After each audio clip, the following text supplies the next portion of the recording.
Jai Sri Swaminarayan. Myself Mahesh Upadhyay from Swaminarayan Gurukul, Kanba, Standard 10, Social Science, Chapter number 18, Price Rise and Consumer Awareness. Dear student, today I am going to discuss about the following points. Organization at international level, first point. Second one, who can file a complaint and how to file a complaint. In our previous lecture, dear student, we have discussed about the measures for consumer protections, rights, duties and forms of consumer exploitation and many other topics. So first, in our previous lecture we discuss about the organization at national level. हमने हमारे यहाँ national level पर जो organisation कार्य कर रही है certify करने के लिए, है ना, वस्तु की सर्टिफाई करने के लिए, कमोडिटीज़ की सर्टिफाई करने के लिए, तो वो हमने नेशनल लेवल हमारे कंट्री के अंदर, जैसे ISI के बारे में हमने पढ़ा था। इसके अतिरिक्त हमने एक mark, BIS, BIS, hallmark, FPO, HACCP, MPO, वुल लोगो, इको आदि के बारे में आज हम यहाँ पढ़ने जा रहे हैं। हमारे इंटरनेशनल विश्व लेवल पर कौन कौन सी हैं, तो देखो यहाँ दो ऑर्गेनाइजेशन की बात कराई। ISO, जैसे हमारा ISI है वैसा, या BIS है या हॉलमार्क है, उस तरह ISO, इंटरनेशनल स्टैंडर्डाइजेशन ऑर्गेनाइजेशन, जिसको स्टैब्लिश हुआ 1947 के अंदर। दूसरा है codex एलिमेंट्रियस commission, CAC 19 established in 1963। तो डियर स्टूडेंट, सबसे पहले जो ISO है, जो it's headquarter is in Geneva, इसका जो हेडक्वार्टर है वो जेनेवा के अंदर है। इसका जो हेडक्वार्टर है वो कहाँ है, जेनेवा के अंदर है ISO का। और इट वाज एस्टेब्लिश इन 1947, जिसका एस्टेब्लिशमेंट 1947 के अंदर हुआ। Its main function to provide certification of standard according international standard। इस ऑर्गेनाइजेशन का मुख्य उद्देश्य, main function, to provide certification, है ना, सर्टिफाइड प्रोवाइड करना standard according to the international standard के अकॉर्डिंग। इसके अंदर ISO 14000 is given, 1400 is given the environment management system by international organization which is certification of officer and institution having high quality। अब देखिए यहाँ ISO 4, है ना, ISO, ये जो ISO 14000 ये जो स्टैंडर्ड है वर्ल्ड, है ना, विश्व लेवल, और इसका जो एनवायरनमेंट से रिलेटेड है वो वस्तुएं शुद्ध हैं, मैनेजमेंट करता है इसमें इंटरनेशनल ऑर्गेनाइजेशन, तो सर्टिफाई करता है। और ये नंबर दिए रखे हैं, सीरीज दे रखी है। तो अब वापस से इसका ध्यान रखना, इसका जो हेडक्वार्टर है वो जेनेवा के अंदर है। देखो एक क्वेश्चन मल्टीपल चॉइस, ब्लैंक कुछ भी हो, किसका, ISO का, इंटरनेशनल स्टैंडर्डाइजेशन ऑर्गेनाइजेशन, 1947 में स्टैब्लिश हुआ है। मेन उद्देश्य क्या है, देखो ISI था तो हमारा क्या था, हमारे कंट्री के अंदर सर्टिफाई करना। यहाँ इंटरनेशनल बोर्ड सर्टिफाई करने के लिए सेम इंस्टीट्यूशन वर्क करती है ISO का। फिर इसके बाद है कोडेक्स एलिमेंट्रियस कमीशन। दिस ऑर्गेनाइजेशन वो सेटअप सर्टिफाई एडाइबल प्रोडक्ट्स। अब ये जो ऑर्गेनाइजेशन वो एडाइबल वस्तु, खाने पीने की वस्तु को सर्टिफाई करती है। It is international organisation commission for food, ये इंटरनेशनल कमीशन फॉर फूड है। एस्टेब्लिश इन 1963 और जिसको एस्टेब्लिश किसने किया? Food and agriculture organisation, food and agriculture organisation FAO and world health organisation WHO establish it, इसे स्थापना की है। It's headquarter is located in Rome, इसका जो हेडक्वार्टर है वो रोम में स्थित है, इसका जो हेडक्वार्टर है रोम में स्थित है। कैपिटल ऑफ इटली, इटली की कैपिटल रोम में। इट्स मेन फंक्शन, इनका मुख्य उद्देश्य क्या है? To develop food standard, food standard को डेवलप करना, guidelines, code of practice for production, पेट या प्रोडक्शन के लिए गाइडलाइन देना, international trade food products like milk, अब इसके अंतर्गत जो प्रोडक्ट आते हैं milk product, meat, fish etcetera.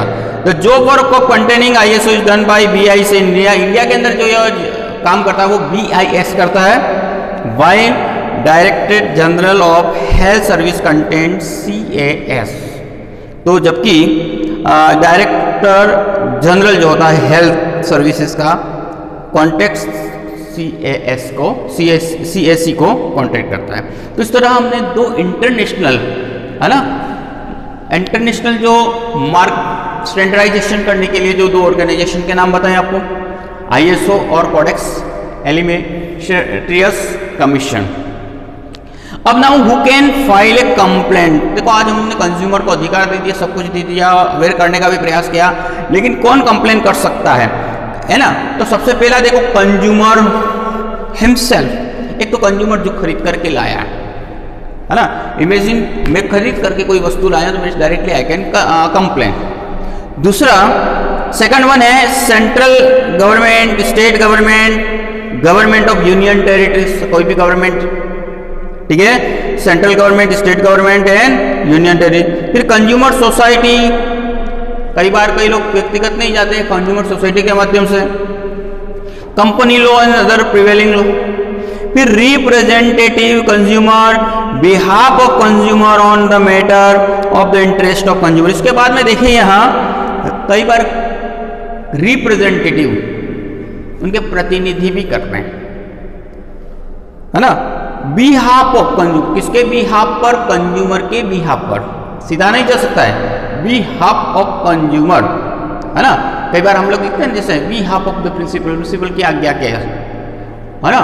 तो इसी तरह उसकी आज्ञा के आधार पर अगर कंज्यूमर खुद ना जा सकता और कंज्यूमर अपना रिप्रेजेंटेटिव दे सकता है, वो भी जाकर के उसे तो वो भी क्लेम कर सकता है। तो ध्यान रखना वापस इस 4 पॉइंट को, representative of consumer on behalf of consumer on the matter of which is it is the interest in all consumer, any member of the family of person, इसके अतिरिक्त फैमिली का कोई भी मेंबर भी पर्सन जा सकता है। Purchase the product and service with the permission may be file in cash, है ना। If there is a shortage of material service may loss the complaint against loss. यदि कंपनी, देखो यहाँ पे आप ध्यान देना, एक तो कंज्यूमर खुद कर सकता है, कोई ऑर्गेनाइजेशन सोसाइटी कर सकती है, गवर्नमेंट कर सकती है। इसके अतिरिक्त आप लोग देखेंगे कोई परिवार का साथी भी इसके लिए कंप्लेन है। इफ ए प्रोड्यूसर और trader neither find the solution, यदि प्रोड्यूसर और ट्रेडर को सॉल्यूशन नहीं मिलता है, so preparedness the find the solution of true correct and clear complaint in case consumer has family member may file case in the local district forum. तो ऐसी परिस्थिति के अंतर्गत इसका मेंबर तालुका कोर्ट के अंदर या डिस्ट्रिक्ट फोरम के अंदर स्टेट कमीशन और नेशनल कमीशन, जो तीनों के बारे में आपको मैंने डिस्कस किया था, 20 लाख तक की जो अगर आपकी कंपेंसेशन की डिमांड है तो you have to go to the district court and more than 20 से लगा करके 1 करोड़ तक, 20 लाख से लगा करके 1 करोड़ तक की यदि राशि है तो you have to go to the state commission, और उससे ऊपर की जो राशि है तो नेशनल कमीशन में जाना चाहिए। तो कोई भी आप यहाँ कंप्लेन कर सकता है, जो बाहर का व्यक्ति है, behalf of the consumer.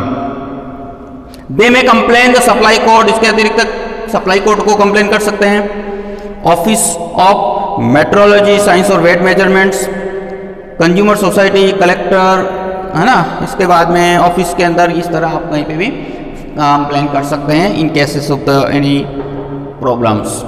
The consumer can file complain if that item of service is faulty. अब देखो आप लोगों को पता है यदि कोई वस्तु फॉल्टी है, सर्विस सही नहीं दे रहे हैं, डिफिशिएंट है, not accordance with the agreement, भी एग्रीमेंट के अकॉर्डिंग नहीं हो रहा है, प्रिवेलेंट लॉ दिस कंज्यूमर के file in case against deficiency in quality, है ना, क्वालिटी क्वांटिटी किसी भी तरीके से अगर कमी आती है तो उस तरीके में कंप्लेन कर सकता है। How to file a complain, fine last जो हमारा टॉपिक है कि हम ये सब तो पढ़ लिया, कंप्लेन करनी चाहिए, करना चाहिए, कैसे हम उसको बचाए जा सकते, लेकिन हम कंप्लेन करें कैसे?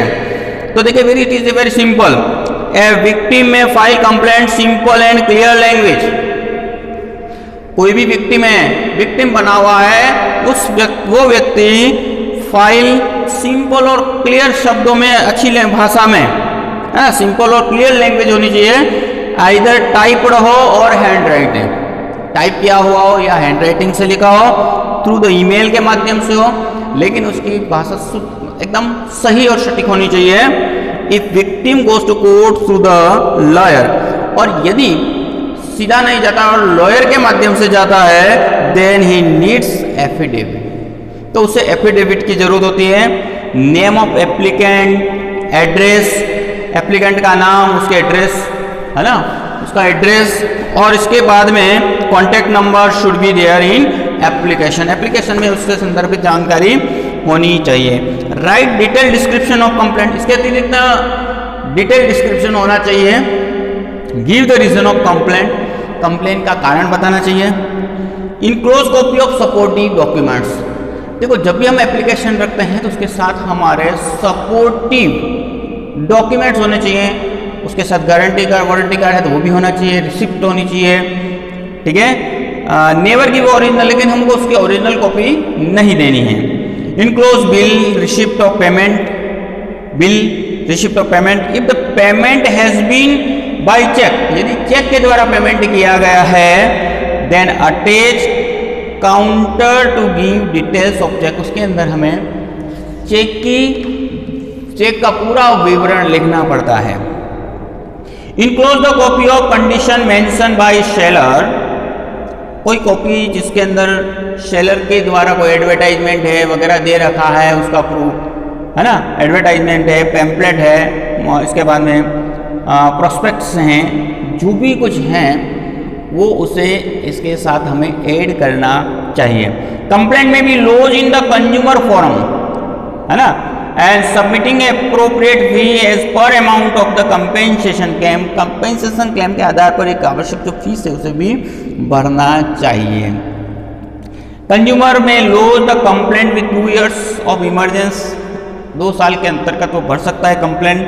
Any consumer can call Gujarat state helpline toll free number, देखो कोई भी कंज्यूमर कोर्ट गुजरात के अंदर इस टोल फ्री नंबर पे वगैरह कर सकता है 1800233022, और नेशनल लेवल पर अगर आपको हेल्पलाइन नंबर चाहिए तो उसके लिए 1800114000 for consumer related complaint, and as well as the special information about law guiding, ठीक है। तो इस तरीके से देखो हमें कैसे फाइल करनी है। तो देखो मैंने जैसा आपको अभी पहले भी बताया, एवरी पीपल हैव राइट्स, हर व्यक्ति को अपना अधिकार है। अगर उसके साथ कोई ऐसा एक्सप्लॉइटेशन हुआ है, वो विक्टिम बना हुआ, तो डेफिनेटली ही can go to the court, court में जा सकता है। लेकिन सबसे बड़ी बात, हाउ, हु कैन, कौन कर सकता है? तो देखो यहाँ ध्यान रखना कि यदि आप नहीं जा सकते तो आपका कोई रिप्रेजेंटेटिव बिहाफ ऑफ यू, आपके आज्ञा से मतलब व्यक्ति जा सकता है। परिवार का कोई मेंबर भी इसके ऊपर क्लेम कर सकता है, आप खुद तो कर ही सकते हैं। इसके अतिरिक्त देखो जो हमें ध्यान रखने की बात है वो क्या है कि जब भी हम एप्लीकेंट करें तो सही हमारा कारण बिल्कुल एग्जैक्ट होना चाहिए, उसके अंदर सही घुमा फिरा के इस तरह नहीं लिखा होना चाहिए। जो चीज़ प्रॉब्लम हुई उस प्रॉब्लम को क्लियर कट वर्ड्स के अंदर या तो हैंड रिटन हो जाना चाहिए और या टाइप से, वो भी नीट एंड क्लीन होना चाहिए। फिर जो कंप्लेंट जिसके लिए हम कर रहे हैं उससे रिलेटेड डॉक्यूमेंट्स, उसके जो डॉक्यूमेंट्स है, चाहे वो रिसिप्ट हो, बिल हो, गारंटी और वारंटी कार्ड हो, प्रोस्पेक्ट्स हो उसके, पैम्पलेट्स हों, है ना, जो एडवर्टाइजमेंट दिया गया हो, है ना, वो जो प्री कंडीशन है उससे हमें अटैच करना चाहिए। तो डियर स्टूडेंट, काफ़ी दिनों से चल रहा था 18 चैप्टर और इसे आप तैयार करना शुरू कर लें यदि नहीं किया है। इसके क्वेश्चन आंसर्स आपने कंटिन्यू नोट लिखे हैं तो क्वेश्चन आंसर लिखने की ज़रूरत नहीं है। यदि नोट नहीं लिखे हैं नोट्स तो you right question answer and prepare this chapter. इसमें से आपका बड़ा क्वेश्चन आएगा 4 मार्क्स का और फिर 3 मार्क्स, टोटल 7 मार्क्स है। इसमें और में आते हुए टोटल 11 मार्क्स का बनता है। So prepare well. जय श्री स्वामीनारायण।